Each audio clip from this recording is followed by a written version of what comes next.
Yesu Kristo.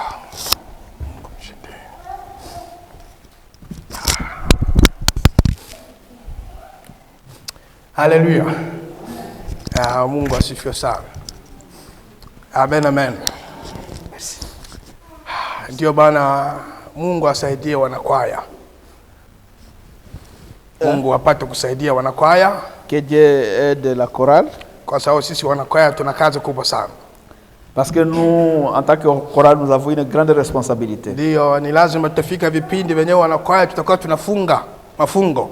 Sisi peke yetu. Il nous faut peut-être vraiment avoir le temps même de jeûner en tant que chorale. Walika Mungu aje afanye kazi ndani yetu. Pour que lorsque nous chantons à l'église, Dieu vienne vraiment se manifester. Kwa sababu nyimbo ina nguvu fulani. Parce que les cantiques ont de puissance. Nyimbo ina nguvu fulani. Les cantiques ont de puissance. Katika hekalu, katika hema lililojengwa jangwani kipindi cha Musa. Pendant le temps de Moïse, Musa pia aliambiwa na Mungu agundue wa vijana watakaoshimama, watakao kuwa na kazi ya kuimba. Dieu a instruit à Moïse de chercher les jeunes qui auront comme objectif de chanter dans les temples. Kulikuwa waimbaji. Il y avait aussi des chantres. Mungu akusaidie sana. Amen. Ndio maana wewe kama vile muimbaji, c'est pourquoi toi qui es chantre, unajisikia una nia ya kufanya, maana unajisikia uko na huduma ya uimbaji. Si vous pensez que vous avez vraiment le don de chanter, basi ichukue na maana kubwa sana. Vous devez prendre ça au sérieux. Kwa sababu wimbo iko na nguvu fulani. Parce que dans les chansons il y a la puissance. Mungu asifiwe sana. Amen. Uichukue hiyo huduma na maana fulani kubwa sana. Prenons vraiment le don de chanter avec sérénité. Amen. Amen. Kulikuwa mafundisho nilitayarisha nifundishe.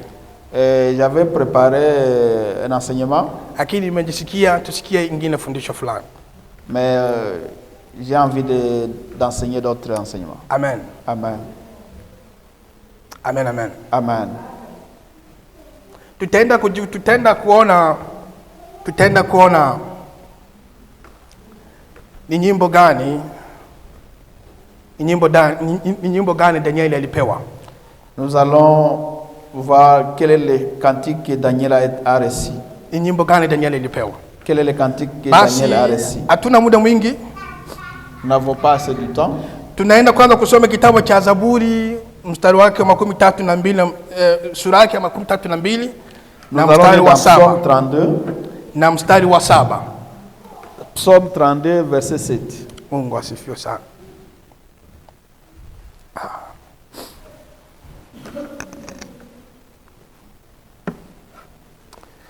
Makumi 32 na mstari wa 7, mimi naenda kusoma kwa haraka. Ndiwe sitara yangu, utanihifadhi na mateso, utanizungusha na nyimbo za wokovu. Utanizungusha na nyimbo za wokovu. Amen. Amen. Le français dit ceci: tu es un asile pour moi, tu me garantis de la détresse, tu m'entoures des chants de délivrance. Amen. Amen. Utanizungusha na nyimbo za wokovu. Tu m'entoures des chants de délivrance. Mungu atusaidie sana. Que Dieu nous aide. Ndiyo wimbo inamfanya mwanaume kama mimi kulia. Le chant fait que moi en tant qu'homme puisse pleurer. Wakati wimbo inakujia ndani yako, lorsque le chant vient dans votre cœur, na ile maana ya wimbo, et que la signification na ukiwa unafikiria mambo uliyopitamo, et que vous pensez à des choses que vous avez passées, ni lazima unajikuta kabisa unanyenyekea. Cela t'a fait vraiment, tu fais vraiment pour être humble devant Dieu. Na shukrani moja kubwa. Et que la gloire de Dieu. Kwa sababu wimbo ina nguvu zake. Parce que le chant a de puissance. Basi katika hii verse tulipata neno wimbo.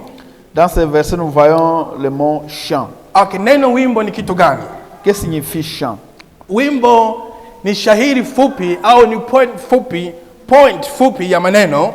Le chant c'est un poème court de mots inayoandikwa qui sont écrits, na pia yana maneno yakiimbwa pamoja na muziki.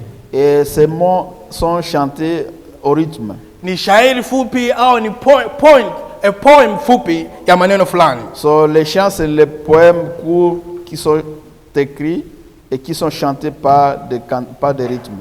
Hiyo ndio wimbo. C'est ça la signification de. Na kuna sababu nyingi zinafanya watu waandike wimbo. Et il y a beaucoup de raisons qui font que les gens puissent écrire des chants.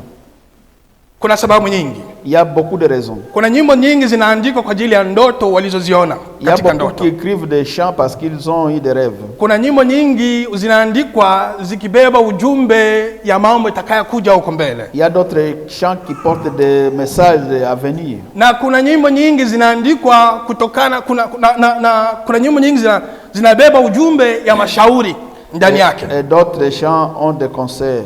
Amen. Amen. Ile sisi wa Kristo, mais pour nous, tunaandika nyimbo zinazobeba makuu na maajabu ya Mungu tunayemtumikia. Nous en tant que chrétiens, nous écrivons des chants pour ce que les choses que Dieu a fait dans notre vie. Mungu atusaidie sana. Que Dieu nous aide. Nyimbo zetu zinabeba ujumbe ya makuu na maajabu yenye Mungu anatutendea kila siku. Les chants que nous écrivons en tant que chrétiens, ce sont des chants qui portent des messages et de gloire de ce que Dieu a fait dans notre vie. Hapa hivi tumetoka kuimba nyimbo nasema Zambe monene. Ici nous avons chanté Grand Dieu. Mungu ni mkubwa. Dieu est grand. Hakuna Mungu kama wengine. Il n'y a pas Dieu comme. Hakuna Mungu kama huyu tunamtumikia. Il n'y a plus encore Dieu comme celui que nous travaillons pour. Kwa sababu tumekuwa na ushahidi. Parce que nous avons la conviction. Tulimjua. Nous l'avons connu. Anakaa ndani yetu. Il vit dans nous. Anatenda kazi ndani yetu. Il travaille avec nous. Hatujapata mwingine. Nous n'avons pas encore reçu d'autres. Ndio maana wimbo kaandikwa Zambe monene. C'est pourquoi quelqu'un a écrit Zambe nanga mususa zalite. Que personne n'est comme lui. Mungu asifiwe sana. Amen. Wimbo iko powerful. La chanson a la puissance. Na ndio maana watoto wetu tafadhali muwe na tazari na nyimbo mnayosikia katika masikio yenu. Voilà pourquoi je voudrais conseiller à nos enfants d'être vigilants avec les chansons qu'ils écoutent. Mungu atusaidie sana. Que Dieu nous aide. Tuwe hange na nyimbo tunayosikia. Soyons vraiment prudents avec les chants que nous écoutons. Wimbo inaweza ikakutransform wewe wote. Parce que les chants peuvent transformer la vie d'une personne. Mungu atusaidie sana. Amen. Kuna lugha unaweza kujifunza kupitia wimbo. Il y a même les langages qu'on apprend à travers les chants. Mimi nakumbuka katika ujana wangu, je me souviens lorsque j'étais jeune, nilikuwa sa vile candidate wa hip hop music. J'étais vraiment quelqu'un qui aimait la musique hip hop. Nilisikia muziki nyingi za 50 Cent. Je suivais les musiques de 50 Cent. Na ile muziki ilibadilisha jinsi gani ya kuongea, matamshi yangu ya kuongea. Et cette musique m'a transformé la façon dont je pourrais parler. Nilijikuta mazungumzo yangu mlijaa matusi ya Kiingereza. Je suis rencontré que dans mes langages j'utilisais beaucoup de bêtises en anglais. Kuna siku nikasema hapana, hii inakuwa too much. Alors il y a un jour je me suis dit non, ça c'est vraiment beaucoup. Nikachana zile muziki na pia nikachana na warafiki zangu wenyewe walikuwa wanatumia ile lugha yana mimi ilikuwa inanichukiza. Alors j'ai décidé d'abandonner cette musique et j'ai même aussi abandonné les amis qui me suivaient. Sasa watoto kuna muziki nyingi kule mbele. Kuna muziki nyingi. Les enfants, il y a beaucoup de musique dans le monde. Na sio kila muziki enyewe mtoto wa Mkristo unastahili kusikiliza. Ce n'est pas chaque chant ou chaque musique qu'un enfant de Dieu doit écouter. Na sio tu watoto, hata sisi ni watu wazima. Et ce n'est pas seulement les enfants, même nous qui sommes adultes. Kuna nyimbo zingine tunasikia mradio zene azitujengi ndani ya nafsi yetu. Il y a d'autres chansons que nous écoutons, ça ne sert à rien pour notre âme. Azijengi utu wetu. Ça nous aide à rien pour construire notre âme. Azijengi utu wetu. Ça ne sert à rien. Kuna nyimbo unaweza kasikia kabisa unajikuta kabisa uko hapa chini ya dunia. Uko hapa mudunia kabisa. Il y a des chants quand vous écoutez vous vous sentez vous êtes vraiment sur la terre. Na kuna zingine wimbo utasikia unajisikia mwenyewe uko juu kabisa. Oh, il y a d'autres chansons quand vous l'écoutez vous sentez vraiment vous êtes haut en haut. Mungu atusaidie sana. Amen. Asa watoto wetu mjue ni muziki gani mtasikia. Pour nos jeunes, soyez vraiment prudents de quelle musique vous écoutez. Mungu atusaidie sana. Que Dieu nous aide. Ila sisi wa Kristo tunaunda wimbo inayohusu makuu na maajabu yenye Mungu alitutendea. Mais nous écrivons, nous chantons des chants pour ce que Dieu a fait dans notre vie. Amen, amen. Amen. Tuingie mkitabu cha Danieli sura yake ya 10 mpaka 11. Nous lisons dans le livre Sura yake ya de 6 mstari wake wa 10 mpaka 11. Daniel chapitre 6 verset 10 à 11. Tunasoma hapo, ni hapo ndio tutaenda kutoa maneno yetu, ni hapo ndio tutaenda kuzungumza zaidi. Nous lisons dans Daniel 6 verset 10 à 10 mpaka 11. Utaanza kusoma. Daniel 6 verset 10 à 11, la Bible dit ceci. Lorsque Daniel sut que le décret était écrit, il se retira dans sa maison où les fenêtres de la chambre supérieure étaient ouvertes dans la direction de Jérusalem. Et 3 fois le jour, il se mettait à genoux, il priait et il louait son Dieu comme il le faisait auparavant. Amen. Non, 11. Alors ces hommes entrèrent tumultueusement et ils trouvèrent Daniel qui priait et invoquait son Dieu. Amen. Na hata Danieli alipojua ya kuwa yale maandiko yamekwisha kutiwa sahihi, akaingia nyumbani mwake, na madirisha katika chumba chake yalikuwa yamefunguliwa kukabili Yerusalemu. Akapiga magoti mara 3 kila siku, akasali, akashukuru mbele za Mungu wake kama alivyokuwa akifanya tokea hapo. Basi watu hao wakakusanyika pamoja, wakamwona Danieli akiomba dua na kusii mbele za Mungu wake. Amen. Amen. Mungu atusaidie sana. Hiki ni kipindi tunakijua, sitazungumzia sana zaidi ni mambo gani litendeka. Nous connaissons bien cette histoire. Bali hiki ni kipindi wakati Danieli alijua kwamba anaenda kuingiza katika jaribu. C'était le moment où Daniel savait qu'il était entré dans des tentations. Alienda kuingiza katika jaribu. Il était en train de passer des moments difficiles. Na hiki ni kipindi Mungu alitaka kumpatia Danieli wimbo mpya. Et c'est le moment où Dieu a donné à Daniel un cantique. Wimbo mpya ni maneno mapya. Le cantique nouveau, ce sont des paroles nouvelles. Maana katika Biblia kuna nafasi kwenye Danieli aliandika kwamba muimbie Mungu wimbo mpya. Quand la Bible dit que chanter à Dieu un nouveau cantique, sio ile wimbo wa zamani, ce n'est pas un cantique bali wimbo mpya. C'est un cantique nouveau. Mungu asifiwe sana. Amen. Asa wimbo ni maneno mapya, ni maneno fulani. Quand on parle de cantique nouveau, c'est-à-dire ce sont de nouvelles paroles, des paroles nouvelles. Mtu anapewa alafu anayetumia ile maneno kwa kuandika wimbo. C'est lorsque Dieu nous donne de nouvelles paroles ou des visions, et alors nous faisons ça en cantique. Amen, amen. Amen. Kwa mfano ukimwambia Musa andika wimbo juu ya Mungu, andika wimbo juu ya Mungu. Si vous disiez à Moïse d'écrire un cantique pour Dieu, ninaamini Musa hatakosa maneno atakayotumia.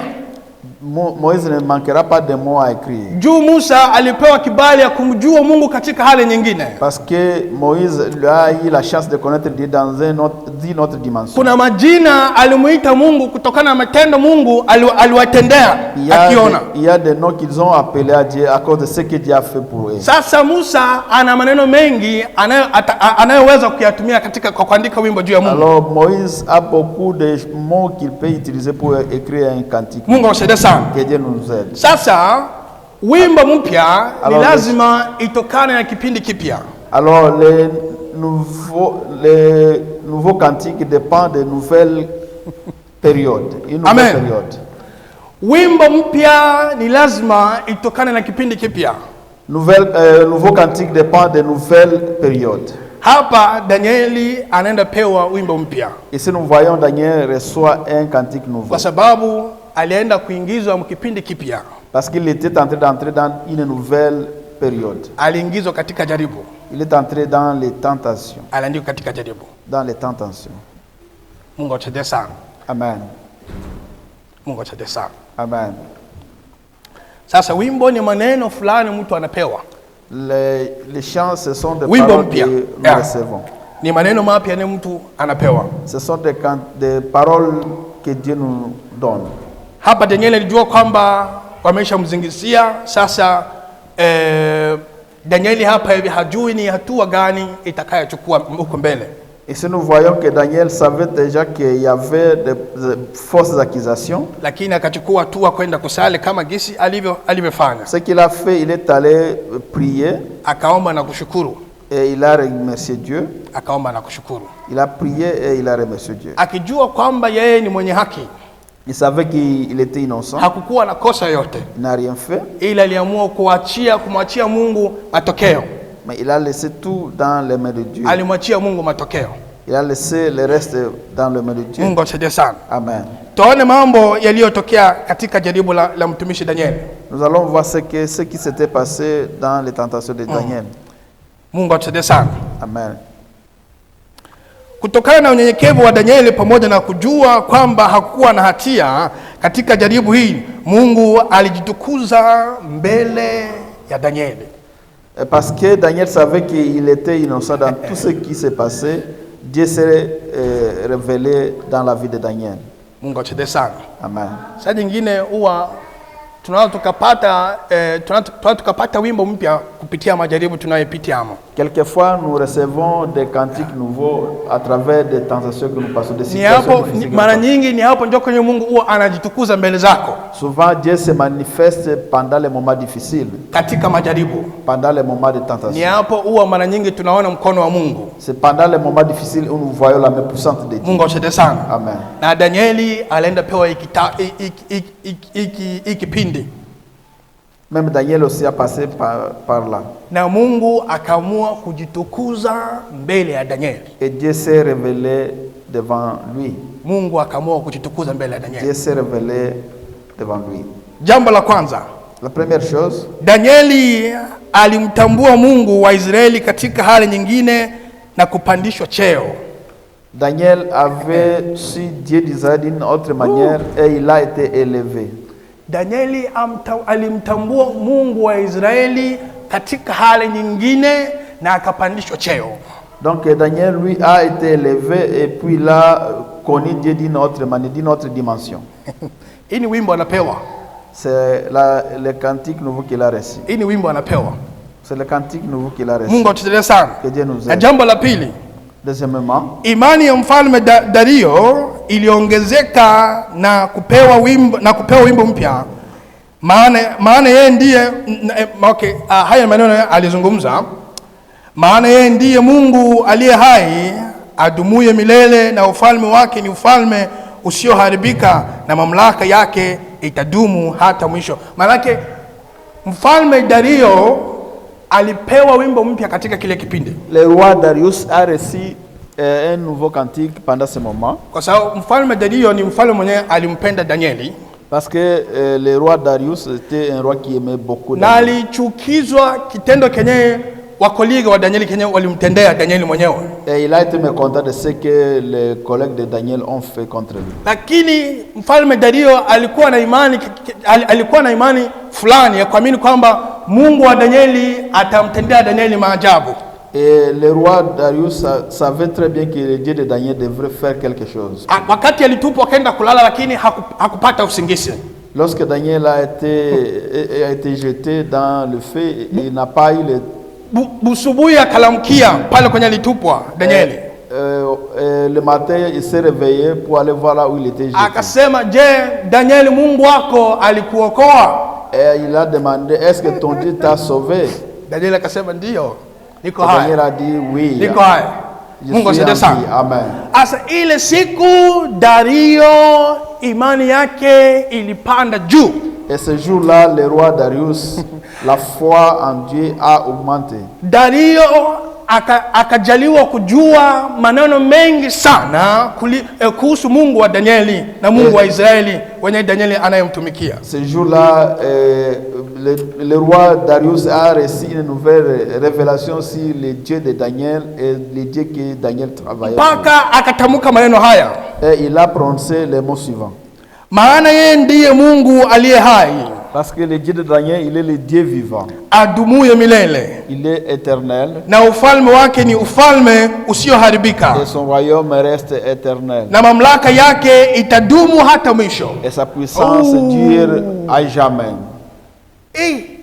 Unajua kile kipindi kulikuwa miungu mingi sana. Vous savez, à l'époque, il y avait beaucoup des idoles. Lakini mfalme Dario, mais le roi Darius, alitambua Mungu wa Danieli, il a reconnu que le Dieu de Daniel, ni Mungu wa milele, il est le Dieu éternel. Adumuye milele. Amen. Ukimwambia mfalme Dario aandike wimbo kwa ajili ya Mungu wa Danieli, si vous dites au roi Darius d'écrire un chapeau, mfalme Dario hatakosa maneno, il manquera jamais de paroles, kwa sababu alishuhudia, parce que il a témoigné lui-même. Il a témoigné lui-même. Mungu asifiwe sana. Amen. Mungu asifiwe sana. Amen. Na jambo la tatu lililotendeka, et la troisième chose qui s'était passée ce jour-là, adui za Danieli walihukumiwa, et les ennemis de Daniel ont été jugés. Mungu atujalie sana. Que Dieu soit loué. Mungu adui za Danieli walihukumiwa. Les ennemis de Daniel ont été jugés. Na pia na sio surprise. Et ce n'est pas vraiment une surprise. Kwa sababu jina Danieli inamaanisha Mungu ni mwamuzi wangu. Parce que le nom Daniel signifie Dieu est mon juge. Mungu atusaidie sana. Amen. Mungu ni mwamuzi wangu. Le nom Daniel signifie Dieu est mon Asa, juge. Mungu akaamua kujitukuza ndani ya Danieli. Et Dieu s'est révélé à cause de la vie de Daniel. Mungu atusaidie sana. Amen. Amen, amen. Amen. Na jambo tunaenda kumaliza. Na jambo la 4. Et le dernier point, Mungu wa Danieli alijulikana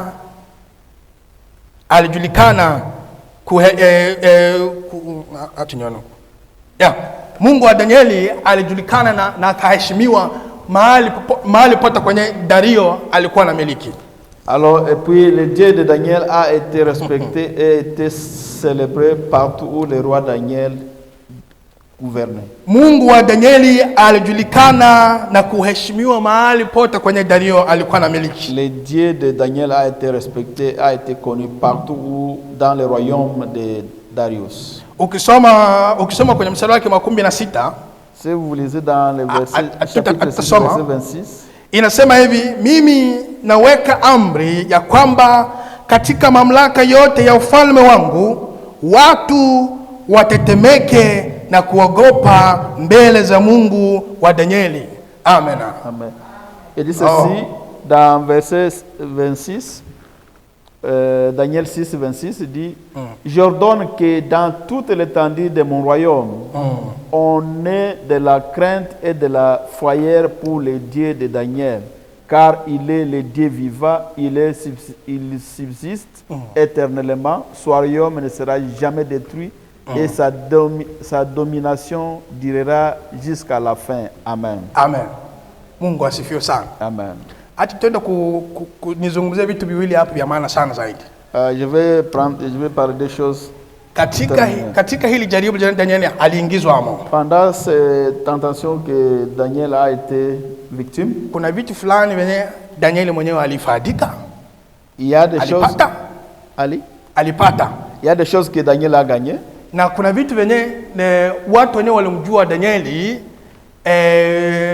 maana viliwageuza, maana viliwapatia hali nyingine kwa ajili ya Mungu wa Israeli. Premièrement, il y a des choses que Daniel a gagné et aussi son environnement a aussi profité de changer leur vie. Nikimaanisha nini? Qu'est-ce que je veux dire? Danieli alipata kumjua Mungu katika hali nyingine. Daniel a pu connaître Dieu dans une autre dimension. Alitupa kwenye tunda la simba. Il a été envoyé dans les dents des lions. Simba zilikuwa njaa. Et les lions étaient affamés. Ils étaient affamés. Asiki kawaida wakati wangemtupa zile simba zingemvamia mara moja. Et c'est évident que lorsqu'il a été jeté dans les dents des lions, il allait être mangé. Kitu kia maajabu kenye dunia walikuwa bado hawajakuwa na maana hawajakiona. C'est que le monde n'avait jamais connu. Danieli, ile siku zile simba zilimzira kumula Danieli. Les lions ont évité à manger, à détruire Daniel. Hazikumula Danieli. Ils n'ont pas vraiment détruit Daniel. Lile jambo likaleta mshangao mbele ya Danieli. Ces choses-là avaient été une surprise devant même Daniel. Nikaleta ushangao mbele mfalme Dario. Ça a aussi, c'était une surprise devant le roi Darius. Hata na wakaji wote walisikia ile habari, lazima nao pia walishangaa. Même ceux-là qui les rois de ce royaume ont été aussi surpris. Wakiuliza, huu ni Mungu gani Danieli anayemtumikia? Et puis ils se sont demandé c'est quel Dieu que Daniel est en train de travailler. Mungu asifiwe sana. Amen. Danieli akapewa wimbo mpya. Il a eu un nouveau cantique. Aliingizwa mkipindi kipya. Il a été dans une autre situation. Na kile kipindi kikampa maneno mapya. Et cette période, cette tentation lui a donné une nouvelle vision de Dieu. Akamjua Mungu katika hali nyingine. Il a connu Dieu d'une autre nouvelle, une autre dimension. Katika hali nyingine. Dans une autre dimension. Mungu asifiwe sana. Que Dieu soit loué. Biblia Daniel Daudi akasema umwimbie Mungu wimbo mpya. David a dit que chanter à Dieu un nouveau Sio ile cantique. wimbo wa zamani bali wimbo mpya. Ce n'est pas le cantique ancien, mais c'est un cantique nouveau. Na jambo la pili. Et la deuxième chose, katika jaribu, pendant les tentations, ni lazima mimi na wewe tujue kwamba tuwe na roho ya unyenyekevu katika jaribu. Pendant les moments de tentation, nous devons avoir l'humilité. Tukimwambia Mungu ninatamani nijue matokeo ya jaribu hii ninayokuwa nayo. Lorsque vous êtes déjà devant la tentation, il faut parler à Dieu que je veux que je puisse savoir les secrets dans tout ça. Ninatamani nifikie kwa matokeo ya jaribu ninayokuwa nayo. Je veux savoir les résultats de ce que je suis en train de passer. Bali ya kujikuta mjaribu unaanza kulaumu huyu, unajilaumu wewe mwenyewe. Évitons de commencer à critiquer les gens ou à condamner les gens pendant les moments de difficulté. Mungu atusaidie sana. Que Dieu nous aide. Asa matokeo Danieli hakuyajua. Daniel ne savait pas ce qui allait arriver. Lakini alijikuta kwamba yeye ni mwenye haki. Mais il savait très bien qu'il était innocent. Akijua ni Mungu gani anayemtumikia. Il savait aussi le Dieu qu'il adorait. Akanyenyekea. Il s'est humilié. Mungu atusaidie sana. Amen. Mungu apate kutusaidia sana. Que Dieu soit loué. Sasa lile jaribu lenyewe wewe unapita hapo linaweza kufanya mwingine kuokoka. Nous devons savoir que les tentations dans lesquelles nous nous trouvons peut-être une porte pour que l'autre soit sauvé. Jaribu unalopita hapo linaweza kufanya wengine kufunguka macho, wamtambue, wataka kujua ni Mungu gani unayomtumikia. Les tentations que tu es en train de passer peut-être aussi la porte que les autres sachent quel est Dieu que tu es en train d'adorer. Mungu atusaidie sana. Que Dieu nous aide. Dario imani yake ilipandishwa juu. Et le roi Darius, sa foi a été augmentée. Na kwa sababu ya hiyo, à cause de cela, akawakilisha wananchi wote. Il a écrit même une ordonnance dans son pays. Wapate kumjua Mungu wa Danieli. Ils doivent reconnaître le Dieu de Daniel. Wamheshimu. Ils doivent le respecter. Wamheshimu. Ils doivent le respecter. Mungu atusaidie sana. Amen. Ninaamini kwa sababu hapa kwenye history tunasoma tu Dario na wenyewe, maana Dario na wenyewe walimsaliti Danieli, lakini ninaamini kuna watu wengi wenye kutokana na ile habari na ile itendeka, naamini kuna watu wengi wengine walichukua hatua ya kutamani kumjua huyu ni Mungu gani wa Danieli.